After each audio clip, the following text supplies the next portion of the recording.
Halo, Assalamualaikum warahmatullahi wabarakatuh. Ketemu lagi di vlog Juru Baca, saya Hasan Asmani. Kita ngobrolin puisi lagi. Perlu nggak sih kita sebagai penulis itu ikut organisasi ke penulisan atau organisasi profesi? Kalau saya yang ditanya, saya jawabnya itu perlu, tapi tidak wajib. Perlu banget. Gitu.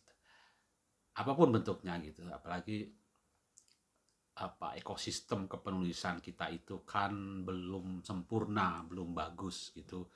Karena itu kalau bekerja sendirian lebih besar tantangannya gitu. Nah, organisasi profesi itu bisa membantu eh, karena kita mengerjakan hal-hal yang untuk kepentingan orang banyak itu, untuk kepentingan banyak penulis itu dengan banyak orang, dengan terorganisir gitu. Bagaimana menghadapi industri penerbit sebagai mitra, bagaimana uh, membereskan persoalan legal misalnya gitu di dalam dunia kepenulisan gitu, atau mendapatkan informasi-informasi yang penting buat bisa untuk dunia kepenulisan itu bisa lewat organisasi profesi itu gitu, atau organisasi kayak Dewan Kesenian gitu, lembaga-lembaga yang menjembatani pemerintah dengan seniman gitu. Itu juga penting. Kayak saya sekarang saya terlibat di Dewan Kesenian Jakarta, Komite Sastra gitu. Ya, ketika ada yang bilang pada saya ingin mengusulkan saya ke tim seleksi, mungkin saya bisa lolos jadi anggota komite, saya mengiyakan aja gitu. Ternyata lolos, ternyata jadi pengurus. Tapi bukan dunia yang asing buat saya. Ketika di Batam, saya pernah juga jadi ketua komite Dewan Kesenian Batam. Pernah saya, atau di Kepulauan Riau provinsi gitu juga.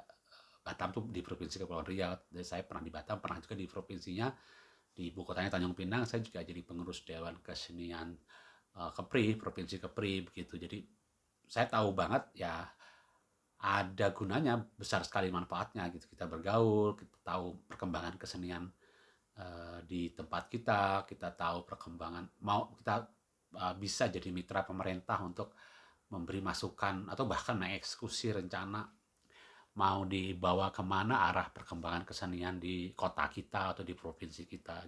Sekarang di Jakarta juga saya mendapatkan pengalaman-pengalaman bagaimana memikirkan kesenian, mengembangkan kesenian, mengadvokasi seniman, dan lain-lain, pemikiran-pemikiran lain, bekerja sama dengan pihak-pihak lain, lembaga-lembaga lain. Ya, intinya menciptakan ekosistem berkesenian yang sehat, dan terus-menerus diusahakan begitu. Bukan karena bergiat di Dewan Kesenian saya menjadi seniman, bukan. Atau bukan karena saya seniman juga saya kemudian pengen jadi Dewan Kesenian. Itu bukan puncak dari karir seorang seniman lah gitu. Seniman ya seniman aja, berorganisasi aja gitu. uh, yang penting adalah ketika terjun ke organisasi seperti itu, organisasi profesi atau organisasi apa namanya, mitra pemerintah seperti Dewan Kesenian itu, kita dengan sadar itu adalah wilayah lain dari kegiatan personal berkesenian kita gitu, tapi ada kaitannya tentu saja dengan kegiatan berkesenian dan secara individu seniman, banyak seniman lah begitu. Ada yang bertanya mungkin karena satu pena ya, satu pena itu Persatuan Penulis Nasional. Kita lagi konflik, ada dualisme pengurus begitu. Saya belum menjadi anggota itu, tidak ikut mendirikan juga. Um, Kalau sekilas melihat ADART itu tujuannya kan ya bagus lah begitu, fungsinya gitu kan, bagaimana menghimpun semua penulis, bukan hanya penulis sastra gitu, penulis buku arsitektur, penulis non fiksi, penulis buku-buku politik gitu, bisa punya punya kekuatan untuk mendesakkan uh, kebijakan yang memang penting untuk mengembangkan dunia kepenulisan atau industri buku bahkan begitu kan. Yang penting dong, masa nggak penting yang kayak gitu gitu. Saya belum menjadi anggotanya. Kalau syaratnya kayaknya mendaftar tuh direkomendasikan oleh dua dua penulis senior itu juga saya bingung apa kriterianya, atau penulis yang sudah diakui satu Penas juga saya nggak tahu siapa penulis yang sudah diakui, dan pengakuan itu apa syaratnya. Jadi akan bukan buruk, saya tidak paham anunya, saya tidak terlalu paham persyaratannya gitu. Tapi saya bilang itu organisasi yang bagus. Tapi soal dualisme itu persoalan internal lah ya kan. Katanya ada kekecewaan para anggota dengan ketuanya, Pak siapa itu namanya. Ya itulah. Kemudian ada masa masa yang harusnya sudah diselenggarakan kongres atau rapat rapat anggota gitu, terus kemudian ah, tidak terlaksana gitu, molor gitu, jadi oleh pengurus demisioner gitu, ya nggak tahu deh. Harusnya kepentingan anggota yang paling di nomor satu kan, bukan bukan kepentingan pengurus atau egonya pengurus. Saya nggak tahu ini siapa yang ego, tapi organisasi yang berhimpun mula-mulakan anggota, kehendak anggota-anggota itu, kemudian terbentuklah organisasi. Anggota lah yang kemudian menunjuk pengurus, menunjuk ketua, dipercaya untuk menjalankan misi, menjalankan aturan yang namanya ADART. Ya pengalaman saya berorganisasi sih begitu gitu. Ketika semuanya dikembalikan ke situ, konflik apapun bisa reda lah. Ya itu sih jawaban saya kalau ada yang nanya soal berorganisasi ya.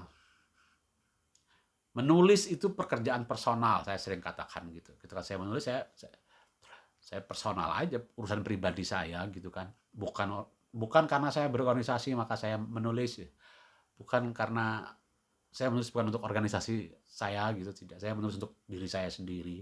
Itu pekerjaan personal lah gitu. Tapi misalnya hal-hal terkait organisasi, kalau memang saya berkomitmen menjadi anggota sebuah organisasi atau berkomitmen menjadi pengurus sebuah organisasi gitu, tentu saja ada hal yang secara pribadi saya kompromikan, pribadi ya, bukan karya saya ya gitu. Menjadi anggota DKJ gitu, jadi komite sastra DKJ, tidaklah membuat kemudian puisi saya berubah karena menyesuaikan dengan DKJ. Nggak benar kalau kayak gitu rasanya. Atau organisasi apapun yang membuat saya, karena itu saya misalnya agak, kalau membaca sajak-sajak lekra begitu, orang berubah ya. Misalnya Rifai Afin, Saud, Sitor Situmorang ketika jadi anggota lekra, sajak-sajaknya bisa kelihatan berbeda begitu. Nah, nggak tahu saya kalau hidup pada zaman itu apakah saya mungkin juga kalau itu membuat saya berubah gitu, mungkin saya juga tidak akan bergabung dengan organisasi yang mengharuskan saya harus berubah, eh, membuat saya tidak asik menjadi diri sendiri gitu. Mungkin saya juga tidak akan bergabung dengan organisasi yang seperti itu. Itu mungkin bisa ditiru sifat seperti itu, tidak. Tapi sekali lagi berorganisasi itu bukan perkara yang buruk, itu bagus karena kita bisa memperjuangkan banyak hal untuk kepentingan bersama, secara bersama-sama menyatukan kekuatan untuk memperjuangkan itu secara bersama, menciptakan ekosistem kepenulisan yang sehat di Indonesia. Dan itu harus kita akui, bahwa kita sadari bahwa belum ideal lah gitu. Teman-teman, terima kasih sudah menyimak video ini. Sampai ketemu di video berikutnya. Assalamualaikum warahmatullahi wabarakatuh.